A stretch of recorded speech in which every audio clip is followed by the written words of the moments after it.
বাংলাদেশ জামায়াতে ইসলামীর সঙ্গে নির্বাচনী জোট গঠনের সিদ্ধান্তকে কেন্দ্র করে জাতীয় নাগরিক পার্টিতে বড় ধরনের অভ্যন্তরীণ সংকট দেখা দিয়েছে।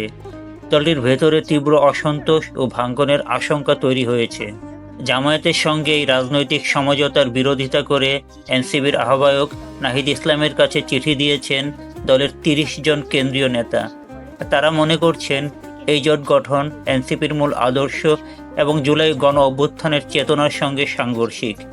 এরই মধ্যে দলটির সিনিয়র যুগ্ম সদস্য সচিব ডক্টর তাসনিম জারা পদত্যাগ করেছেন এবং ঢাকা ৯ আসনে স্বতন্ত্র প্রার্থী হিসাবে নির্বাচনের ঘোষণা দিয়েছেন।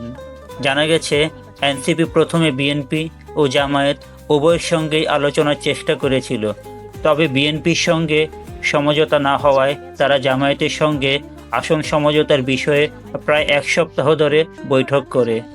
শুক্রবার রাতে জোট চূড়ান্ত হওয়ার খবর ছড়িয়ে পড়লে দলের ভেতরে বিদ্রোহ শুরু হয়।